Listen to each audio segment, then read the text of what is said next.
Hello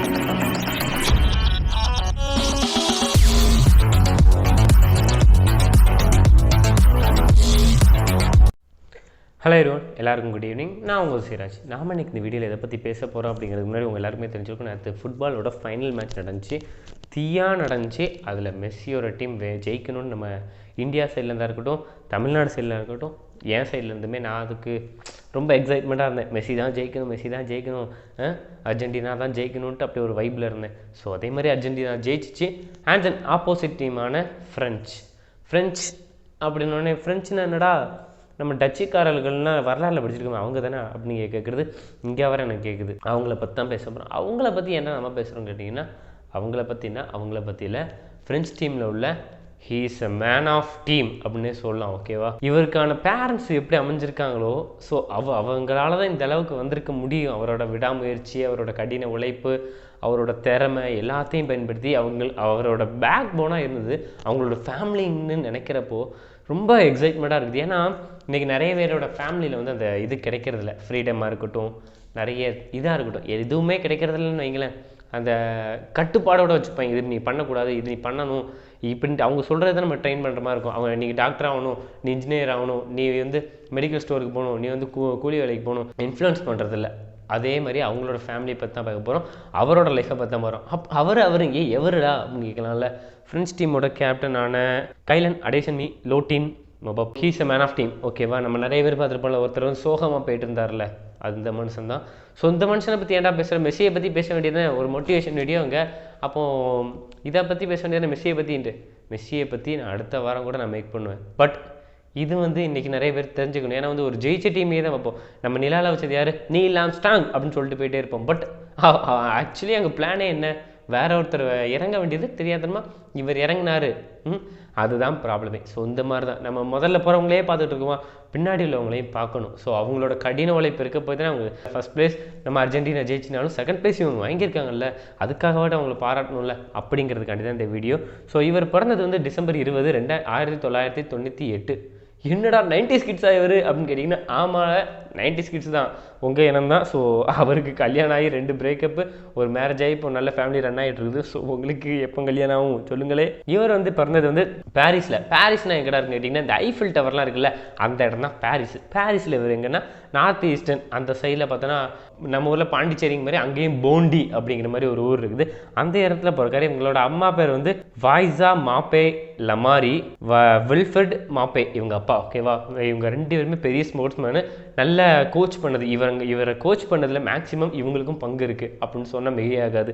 ஏன் அப்படி சொல்கிறேன்னா, இவர் வந்து பாண்டியில் வச்சு இவர் பிறந்ததுக்கப்புறம் ஓகே இவர் என்ன பண்ணலான்ட்டு யோசிக்கும்போது, இவர் சின்ன வயசுலேருந்து இந்த பால்ஸ்லாம் வச்சு நல்லா விளையாண்டுட்டே இருப்பாராம். சரி பாலை வச்சு விளையாடுற கிரிக்கெட் பிளேயரான்னு கேட்டிங்கன்னா, அப்படிலாம் ஃபுட்பால் இருக்குல்ல, ஃபுட்பால் வந்து எவ்வளோ நல்லா இருக்குன்னு பார்த்துருக்கேன். ஸோ இவர் என்ன பண்ணுவார்னா, சின்ன வயசில் ஓடி விளையாண்டுட்டு அதெல்லாம் காலை வச்சு தீத்தி விளையாண்டு, ஏன்னா அந்த டைமில் பார்த்தோன்னா ஃப்ரெஞ்சில் நல்ல டீம்ஸ் இருந்தாங்க, நல்ல பிளேயர்ஸ் இருந்தாங்க. ஸோ நல்லா வின் பண்ணிட்டு இருந்த ஒரு இதுன்னே சொல்லலாம் கண்ட்ரி. ஸோ அந்த நாட்டுக்குள்ள உள்ள போட்டியிலையாக இருக்கட்டும், வெளியுள்ள போட்டியிலையாக இருக்கட்டும், நிறைய இடத்துல ஜெயிச்சாங்க. அதேனால இவருக்கு அதில் மேலே இன்ட்ரெஸ்ட் வந்து இவர் என்ன பண்ணுறாருன்னா, தூங்கும் போது அந்த பால்னு ஒன்று இருக்குல்ல, நம்ம நிறைய பேர் தலைவணியை கட்டி பிடிச்சி தூங்குவோம், டெடிபேரை கட்டி பிடிச்சி தூங்குவோம், ஃபோனை மூஞ்சில் போட்டு தூங்குவோம், மூஞ்சில் டொம்முன்னு விழுந்துக்கிட்டே தூங்குவோம். இதுக்கு மேலே இவர் என்ன பண்ணுவார்னா, அவரோட ஃபுட்பால் இருக்குல்ல, அதை கட்டி பிடிச்சி தலைவாணி மாதிரி நம்ம பில்லோ இருக்குல்ல, பில்லோ மாதிரி வச்சுக்கிட்டு அதை தூங்குவாராமா. அப்போனா அந்த அவருக்கு என்ன மாதிரி கிரேஸ் இருந்திருக்குன்னு பாருங்க ஃபுட்பால் மேலே. சரி இவனுக்கு பிடிச்சிருக்கு அப்படின்ட்டு இவங்க அம்மா வந்து ஒரு ஹேண்ட்பால் பிளேயரு. ஸோ அதே மாதிரி இவங்க அப்பாவுமே ஒரு ஃபுட்பால் பிளேயரு. அவர் ஒரு பிளேயர் தான், அவர் ஒரு கோச்சாக இவருக்கு ரன் பண்ணியிருக்காரு. இவர் பிறந்த ஒரு பாண்டின்னு சொல்கிறாரு. போண்டியை பற்றி பார்ப்போம். போண்டியில் வந்து அந்த நேரத்தில் அவர் பிறந்த நேரத்தில் வந்து பார்த்தோன்னா 2005 அந்த டைமில் ரியாட் நடக்கும். அதாவது கலவரங்களாக இருக்கட்டும், நிறைய சம்பவங்கள்லாம் நிறைய நடந்துக்கிட்டே இருக்கும். இந்த மாதிரி பிரச்சனைகள், கலவரங்கள் இந்த மாதிரி நிறையவே நடக்கும். பில்டிங்ஸ் எல்லாத்தையுமே எரிச்சிக்கிட்டே இருப்பாங்க. நம்ம எதுக்குன்னே தெரியும். இந்த மாதிரி திடீர்னு கலவரம் வந்து திடீர்னு எல்லா வண்டி எரிக்கிறது, வீடு எரிக்கிறது, இது மாதிரி நடக்கிறதுக்குனால இவர் என்ன பண்ணுறாங்கன்னா, ஓகே இந்த மாதிரி பண்ணணும் அப்படின்ட்டு முடிவு எடுத்தாங்க. ஓகேவா? அப்போ தான் இவர் பையனுக்கு வந்து ஃபுட்பால் இன்ட்ரெஸ்ட் இருக்கணும்னு, சரி ஓகே நம்ம பையனுக்காக பாட்டி இருக்கணும் அப்படின்ட்டு இந்த ஊரில் அவங்க அதுக்காகவே ஸ்டே பண்ணாங்க. ஸோ இதுக்கப்புறம் பார்த்தோன்னா அவரோட பிரதர்னு ஒருத்தர் இருக்கார். இவர் ஃபேமிலியில் வந்து பார்த்தோன்னா இது தத்தெடுத்து வளர்ப்பாங்கல்ல, ஒரு பையனை தத்தெடுத்து வளர்க்காங்க. அவர் பேர் என்னென்னா ஜிரிஸ் கேம்போ எக்கோ. ஓகேவா? எக்கோ, எனக்கு அந்த பேர் சரியாக ப்ரொனவுன்ஸ் பண்ண வரல, சாரி. இவங்க வந்து என்ன பண்ணுறாருன்னா இவருமே ப்ரொஃபஷனலில் ஒரு ஃபுட்பால் பிளேயர். ஸோ இவங்க ஃபேமிலியை பார்த்தீங்கன்னா ஒரு பிளேயர்ஸாக இருக்காங்க. ஸோ ப்ரொஃபஷனல்ங்கிறப்போ நல்லா இவருக்கு விளையாட தெரிஞ்சிருக்கும் அப்படின்ட்டு இவர் ஃபேமிலியில் ஃபுல்லாமே பிளேயர்ஸ். அதுக்கப்புறம் பார்த்தோன்னா ஃபேமிலி சைடு வந்து பார்த்தோன்னா இவங்க அப்பா வந்து நைஜீரியா, அதாவது ஆஃப்ரிக்கன் சைடில் உள்ள ஒரு நைஜீரியா கண்ட்ரியில் கேமரூன், ஓகேவா, கேமரூன் அந்த சைடில் உள்ள ஒரு பர்டிகுலர் பிளேஸில் இவர் இருக்கார். இவங்க அம்மா வந்து பார்த்தோம்னா அல்ஜீரியா, ஓகேவா, ஒரு ஃபாரின் கண்ட்ரியில் இருக்காங்க. ஸோ 2 பேருமே லவ் மேரேஜாக பண்ணி இவருக்கு என்ன தாட்னா நம்ம அவங்கள மேரேஜ் பண்ணுறோன்னா அவங்க கண்ட்ரிக்குள்ளே நம்ம வந்து குடியுரிமை, அதாவது க்ரீன் கார்டுன்னு சொல்லுவாங்க. நான் இப்போ யூஎஸில் போய் நான் இப்போ இருக்கும்போது திடீர்னு எனக்கு அங்கே மேரேஜ் ஆயிடுச்சுன்னா அங்கே உள்ள பொண்ணு வந்து யூஎஸோட கண்ட்ரி அந்த நேஷனோட குடிமகளாக இருந்துச்சுன்னா நான் அந்த கண்ட்ரியோட சிட்டிசனாக மாறிடுவேன். ஸோ இது நான் க்ரீன் கார்டுன்னு சொல்லுவாங்க. ஸோ அந்த மாதிரி இவங்களும் அவங்க மேலே ஸோ இவங்களை கல்யாணம் பண்ணிட்டோம்னா இங்கேயே ஸ்டே பண்ணிக்கலாம் அப்படிங்கிற மாதிரி அவங்கள மேரேஜ் பண்ணி அந்த ஊரில் ஸ்டே பண்ண ஆரம்பிச்சிட்டாங்க. அவங்க தான் போண்டி, ஒரு ஃப்ரெஞ்சு கண்ட்ரியில் இருக்காங்க. ஓகே, இவர் இப்படி போயிட்டே இருக்கும்போது இவரோட ஸ்கூல் லைஃப் எப்படி இருந்துச்சுன்னு பார்த்தோன்னா, இவர் ஸ்கூல் லைஃப்பில் பார்த்தோன்னா நல்லா படிப்பார், சேம் டைம் நல்லா விளையாடுவார். 6th to 11th வரை ஒரு மியூசிக் ஸ்கூலில் படித்தவர் நல்ல பாட ஆரம்பித்தார். பாடுறவர் திடீர்னு ஃப்ளூட்லாம் நல்லா செமையாக வாசிக்கிறார். இப்போவுமே நம்ம கோச்சிங் டைம் முடிஞ்சதுக்கப்புறம், அதாவது ப்ராக்டிஸ் டைம் முடிஞ்சதுக்கப்புறம் ஃப்ளூட் வாசிப்பாரமா, அந்த அளவுக்கு அப்போ பார்த்துக்கோங்க ஸ்கில்ஸ் நிறைய வச்சுக்கிட்டு இருந்திருக்காரு. ஸோ இவரோட பேரண்ட்ஸை பார்க்கும்போது எனக்கு ரொம்ப ஆச்சரியமாச்சு, என்னடா இப்படி ஒரு பேரண்ட்ஸாக, நமக்கு இந்த மாதிரி ஒரு பேரண்ட்ஸ் இல்லைன்ட்டு நம்ம நிறைய பேர் வருத்தப்படுவோம்ல. ஸோ அதுக்கு எக்ஸாம்பிளாகவே உங்கள் பேரண்ட்ஸை சொல்லலாம். ஸோ இவங்க என்ன பண்ணுறாங்கன்னா, ஓகே பையனுக்கு ஃபுட்பால் பிடிச்சிருக்கு, நம்ம என்ன பண்ணலாம் அப்படின்ட்டு யோசிக்கும் போது தான் திடீர்னு ஓகே லோக்கலில் ஒரு அகாடமிக் இருக்குது, அங்கே போய் சேர்த்துட்டாங்க. சேர்த்ததுக்கப்புறம் பர்த்டேலாம் வரும்ல, பர்த்டேலாம் வர்றப்ப என்ன பண்ணுவாங்கன்னா கேக்லாம் வெட்ட மாட்டாங்க. ஃபெஸ்டிவல் டைம்லாம் அந்த மாதிரிலாம் கேக்லாம் கட்டி கிராண்டாலாம் பண்ணுறது கிடையாது. என்ன பண்ணுவாங்கன்னா ஒரு ஃபுட்பால் பிளேயர்ஸ் பெரிய பெரிய பிளேயர்ஸ்லாம் மீட் பண்ண வைக்கணும்னு என்ன பண்ணுறாங்கன்னா, ஒன் டைம் பார்த்தோன்னா இந்த தேரி ஹென்ரி அப்படிங்கிற ஒரு பிளேயர்ஸ், ஓகேவா, ஆனால் அவருக்கு தெரியாது, அப்போதைக்கு அவருக்கு தெரியாது ஒரு 5 நேஷனல் அச்சீவ்மெண்ட்டை இவர் பண்ணுவார்னு எதிர்பார்க்கல. அதாவது யார், நம்ம மபாப்பே வந்து நேஷனல் அச்சீவ்மெண்ட் பண்ணுவார்னு அவர் எதிர்பார்த்ததில்லை. ஸோ அதே மாதிரி அடுத்து இன்னொருத்தரை காமிக்காங்க, ஜித்தன் அப்படிங்கிற மாதிரி ஒரு பிளேயரை மீட் பண்ண வைக்காங்க. அவருக்குமே அப்போ தெரில, அவரோட சாம்பியன் லீக்ல அவர் ஜெயிப்பார்னு அவர் எதிர்பார்க்கல. அதாவது நம்ம மபாப் வந்து அந்த மேட்ச்சில் ஜெயிப்பார்னு எதிர்பார்க்கல. ஸோ இப்படி வந்து நிறைய பேரை மீட் பண்ண வச்சு இவங்களுக்கு ஒரு எக்ஸாம்பிள், அப்போ அந்த பையனுக்கு ஒரு மோட்டிவேஷன் வரும்ல, ஓகே நம்ம இந்த மாதிரிலாம் விளையாடணும் அப்படிங்கிற மாதிரி. இவர் என்ன பண்ணுவார்னா CR7 பெரிய ஃபேனாமா, அதாவது தன்னோட ஞான சீக குருன்னு சொல்லுவாங்கள்ல, அந்த அளவுக்கு இவர் வந்து வச்சுட்டு இருந்திருக்காரு. ஸோ இவர் என்ன பண்ணுவார்னா அவரோட போஸ்டர்லாம் வீட்டுக்குள்ளே ஒட்டி அந்த மாதிரிலாம் வச்சு அவரே டெய்லி காலையில் எஞ்சி பார்க்குறதா இருக்கட்டும், அந்த மாதிரிலாம் நிறைய பண்ணுவார். நம்ம கிரேசியாக 6 year old, அதாவது 2004 பார்த்தோம்னா நிறைய கப்பெல்லாம் ஜெயிக்க ஆரம்பிச்சிட்டாரு. அப்போவே அங்கே லோக்கலில் உள்ள ஃபுட்பால் டீம்ஸுக்குள்ளலாம் ஜெயிச்சு அதில் தோக்காமல் நல்லா ஜெயிச்சு அவர் ஜெயிக்க ஆரம்பித்தார். அவங்க டீச்சிங் கோச் ஒன்று சொல்லுவாராமா, in Paris seen many talents but it never seen a one like him அப்படின்ட்டு ஒரு வார்த்தையை சொல்கிறாங்க. இதுக்கு என்ன அர்த்தம்னா, நான் நிறைய பாரிஸில் திறமை உள்ளவங்களை பார்த்துருக்கேன், பட் இந்த மாதிரி ஒரு பையனை பார்த்ததில்ல. இவன் செம்மையாக சுறுசுறுப்பாக இருக்கான், செம்ம ஆக்டிவாக இருக்கான், இவன் நல்லா விளையாடுறான், இவனை மாதிரி இவன் ஃப்யூச்சரில் நல்லா வருவாங்கிற மாதிரி சொல்லிட்டு இருக்காரு. அவங்க அப்பாவும் அவங்க பையனும் 2 பேருமே ரொம்ப, வில்ஃப்ரெட்டும் மபாபும் ரொம்ப க்ளோஸ்டு ஃப்ரெண்ட். அந்த கென்யன்னே சொல்லுவாங்க, அதாவது ஃபேமிலியில் கூப்பிடுறது கென்யன் தான் கூப்பிடுவாங்க யாரை, மபாபை. நம்ம கென்யனும் வில்ஃப்ரெட்டும் ரொம்ப க்ளோஸ் ஃப்ரெண்ட்ஸ் மாதிரி இருப்பாங்களாம், ஊரே அவங்களை பார்த்து பொறாமப்படுவான். அவரோட விடா முயற்சியில் இன்னொரு பங்கு என்னென்னா அவரோட க்ரியேட்டிவிட்டி, அதுக்கப்புறம் அந்த கண்டினியூட்டி, அதாவது அவரோட ஜாலியான ஒர்க் அவுட், அதாவது ஜாலியாக ஃபன்னாகவே பண்ணுவாராமா. ஒன் டே அவங்க அப்பாவும் பையனும் உட்காந்துட்டு, டே தம்பி இப்படிலாம் பண்ணணும்டா, இப்படிலாம் பண்ணால் தான் நம்ம ஜெயிக்க முடியும், ஸோ நம்ம இப்படிலாம் பண்ணணும், இதுதான் நம்மளோட வாழ்க்கையோட மைய கருத்து, இதுதான் நம்மளோட மொரல் அப்படிங்கிற மாதிரி நிறைய பேசுவாங்கம்மா. ஸோ அதை வச்சு அவங்க அம்மாவுக்கு ரொம்ப பெருமையாக இருப்பாம்மா. அப்பாவும் பையனும் வந்து ரொம்ப எக்ஸ்ட்ரீமாக நல்ல ஒரு ரிலேஷன்ஷிப்பில் இருக்காங்க. ஸோ நல்லா பேசிக்கிறாங்க, வாய் விட்டு நல்லா மனசு விட்டு பேசிக்கிறாங்கன்ட்டு அவங்க அம்மாவுக்கு ஒரு சந்தோஷம். அதுக்கப்புறம் பார்த்தோன்னா ஒரு டீமில் போய் இவர் வந்து ஜெயிச்சுக்கிட்டு அங்கே இவங்க வந்து இவரை வந்து நான் 7 எடுத்துக்கிறேன், இவனை என் டீமில் எடுத்துக்கிறேன்ட்டு இருக்காங்க. அவங்க அப்பா அம்மா வந்து இல்லை நான் அப்படிலாம் தரமாட்டேன், என் பையனுக்கு நானே கோச்சிங் கொடுத்துருக்கேன் போடா அப்படின்ட்டு போயிட்டாங்க. அவங்க வந்து அப்புறம் ரெக்ரெட் பண்ணுறாங்க, இந்த மாதிரினா ஐயோ நம்ம இந்த பையனை விட்டுட்டோமே அப்படின்ட்டு. யார், டென்னிஸுங்கிற அகாடமி வந்து, அதாவது அவங்க அகாடமிக்கு தான் இந்த பையனை சூஸ் பண்ண வந்திருக்காங்க. ஸோ அவங்க ரிஜெக்ட் பண்ணி டே நீ என்னடா தர்றது, நானே வச்சுக்கிறேன்டா, என் பையனை நானே ட்ரெயின் பண்ணிக்கிறேன்னான்ட்டு போயிட்டாங்க. ஸோ 12 மேட்ச், அதாவது 12 ஃபைன் மேட்ச், 12 மேட்ச்லேயுமே அவனை பார்த்து பையன் தீயாக விளையாடுறான். ஸோ இவனை நம்ம எடுத்தாகணும் அப்படின்ட்டு பார்க்காங்க. பட் அவங்க ஃபேமிலி வந்து அதுக்கு வந்து ஒத்துழைப்பு கொடுக்கல அப்படின்னு தான் சொல்லணும். இதுக்கப்புறம் அவர் கண்டினியூஸாக ஜெயிச்சிக்கிட்டே இருக்கிற மாதிரி வருது. அதுக்கப்புறம் பார்த்தோன்னா திடீர்னு பல தோல்விகளும் வருது. அதை அவர் மனசை உடைக்காத மாதிரி அவங்க அப்பா அவருக்கு கூட உறுதுணையாக இருந்து பல இடத்துல அவர் வந்து பாதுகாத்துக்கிட்டே இருந்தார். டே இப்பெல்லாம் ஒன்றும் பிரச்சனை இல்லை, எல்லாம் மனசு விடாட நம்ம பார்த்துக்கலாம் அப்படின்ட்டு போயிட்டே இருக்கும்போது தான் நேஷனல் ஸ்கூலில் சேர்க்காங்க. எங்கே ஃப்ரெஞ்ச் நேஷனல் ஃபுட்பால் ஸ்கூலில் வந்து இவர் போய் சேர்க்காங்க. சேர்த்தோடனே ஓகே பையன் நல்லா விளையாடுறான்ட்டு. ஸோ அப்போ தான் அவங்க அப்பா வந்து என்ன பண்ணுறாங்கன்னா அடிக்கடி அவங்க அண்ணனை கொண்டு போய் காட்டுது. அவங்க அண்ணன் வந்து அங்கே அகாடமிக்கில் வந்து ப்ராக்டிஸ் பண்ணிகிட்டு இருப்பான். ஸோ இந்த பாடுறா இப்போ தான்டா ப்ராக்டிஸ் பண்ணுன்ட்டு. ஸோ இதுக்கப்புறம் இவனை சேர்த்ததுக்கப்புறம் அவங்க அப்பா அம்மாக்கெலாம் ஒரு மிஸ் ஆகுது.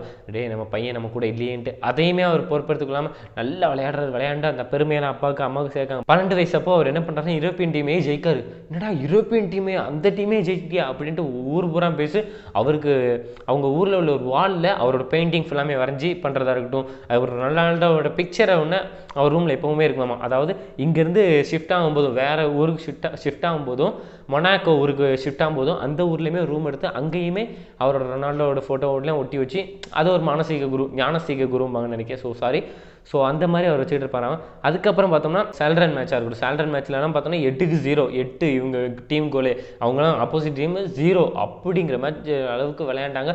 ஸோ இவர் நிறைய கப்பெல்லாம் ஜெயிச்சுட்டு வரும்போது ஸ்கூல் ஃப்ரெண்ட்ஸ்லாம் பார்த்தோம்னா என்னடாங்க எப்படிறாங்கிற மாதிரிலாம் நிறைய ஃபீல் பண்ணுவாங்களாமா. இதுக்கப்புறம் பார்த்தோன்னா இவர் வந்து அப்படி ஜெயிச்சுக்கிட்டே வராரு. அதுக்கப்புறம் செல்சியா டீமில் வந்து ஒரு வாட்டி வந்து இவர் நல்லா ஜெயிச்சு விளையாண்டுருக்காரு. இவங்க வந்து நான் அந்த பையன்லாம் நான் கூட மாட்டேன்ப்பா அப்படின்ட்டு எதுக்குடா அப்படின்னு பார்க்கும்போது ஒரு ஃபோட்டோ ஒன்று வைரல் ஆச்சு அந்த டைமில். ஸோ அந்த டைமில் பார்க்கும்போது ஒரு ஃபோட்டோவில் பார்த்தோம்னா அந்த செல்சியன் டீமோட ஒரு லோகோவோட போட்டிருக்காங்க. என்னடா இவன் இப்படி பண்ணுறான், இவன் ஃப்ரெண்ட்ஸ் டீம்லேருந்து இப்படி பண்ணுறான் அப்படின்ட்டு அவங்க வந்து ரிஜெக்ட் பண்ணிட்டு நான் இவனை எப்போவுமே கூட மாட்டேன்டான்ட்டான். அதே பையன் எவனுமே எதிர்பார்க்காத மாதிரி கிறிஸ்டியானோ ரொனால்டோவோட மேட்சுக்குள்ளே வந்து விளையாடுற அளவுக்கு அப்போ அவருக்கு ஈக்குவலான பிளேயராக இவர் விளையாடுறாரு, மெஸ்ஸிக்கு ஈக்குவலான பிளேயராக இவர் விளையாடுறாங்கன்னா அந்த அளவுக்கு இருந்திருக்குன்னா பாருங்கள். இவரோட ஃபேமிலி சப்போர்ட் அந்த அளவுக்கு இருந்திருக்கு. அவர் அவ்வளோ உறுதியாக வச்சு அவ்வளோ பேக் போன் கொடுத்து இந்த போடான்னு புஷ் பண்ணி மேலே தள்ளி. ஸோ அதுக்கப்புறம் அவரோட லைஃப்பெல்லாம் பார்த்தோன்னா ஒரு பிரேக்கப்பு, அதுக்கப்புறம் பார்த்தோன்னா மறுபடியும் ஒரு நல்ல ஒரு பொண்ணு கிடச்சி அதுக்கப்புறம் அந்த பொண்ணு கூட ஒரு சந்தோஷமான ஒரு லைஃப். இப்போலாம் பார்த்தோன்னா அவருக்கு 24-25 வயசு. ஸோ அந்த வயசுலேயே அவர் வெல் செட்டில் ஆகிட்டார். இவரோட லைஃப் ஸ்டைலை பார்த்தோன்னா எப்படி இருக்குன்னு பாருங்களேன். இவர் ஒரு நல்ல ஒரு மிடில் கிளாஸ் ஆவரேஜான பீப்புள் தான். ஸோ அந்த இடத்துல இருந்து இவரோட ஃபேமிலி வந்து பேக் போனால் தள்ளி ஒரு நல்ல இடத்துக்கு கொண்டு வந்துச்சு. இதுக்கப்புறம் பார்த்தோன்னா இவரோட விக்ட்ரி ஸ்டோரி மட்டும் சொல்கிறேன். 2016 26 கோல். எப்போ 2016 26 கோல், வருஷத்தில் 26 கோல் அடித்த ஒரே மனுஷன். ஸோ பிஎஸ்ஜி அப்படிங்கிற ஒரு மேட்ச்சில் 2018 வேர்ல்டு கப்பு சும்மா இல்லைங்க வேர்ல்டு கப்பில் ஜெயிச்சிருக்காரு. 2018 மேலே வந்து இவரை வந்து ஃப்ரெண்ட்ஸ் டீமில் வந்து எடுத்துக்கிறாங்க. டே தம்பி நீ வாடா நம்ம டீம் நல்லா விளையாடுறாங்க, நீ நம்ம டீமுக்கு வாடா அப்படின்ட்டு அப்போ எடுத்துக்கிறாங்க. அப்போ எடுத்தது தான் இப்போ வரைக்கும் மனுஷன் வேறு லெவலில் தீயாக விளையாண்டு இருக்காரு. ஒவ்வொரு மேட்ச்சுக்கு ஏதாவது ஒரு மிராக்கிள் பண்ணிட்டு இருக்காரு. போன மேட்ச்சில் இருந்தோன்னா செம ட்ரிகர் ஆகி நல்லா விளையாண்டார். ஸோ அந்த அளவுக்கு இருந்துச்சு. ஸோ செம டஃப் டிஃபென்ஸ்லாம் பார்த்தோன்னா அடிச்சு தூக்கிட்டாரு. ஸோ நேற்று நான் மேட்சை பார்க்கும்போது அப்படி வைப் ஆகிறேன். என்னடா அது ஐயோ யார் ஜெயிப்பான்ட்டு அப்படி வைப் ஆகிறேன். ஸோ அந்த அளவுக்கு மேட்ச் இருந்துச்சு. ஸோ கடைசியில் மெஸ்ஸி டீம் அதாவது அர்ஜென்டினா ஜெயிச்சிச்சு. ஸோ அது நம்ம பெருசாக எடுக்க வேணாம். ஏன் அப்படின்னா ஸோ மெஸ்ஸிங்கிறவர் ஒரு பெரிய பிளேயர்னு தெரியும். அர்ஜென்டினா வின் ஆகுதுன்னா அது மெஸ்ஸி அப்படிங்கிற ஒரு பிளேயர்.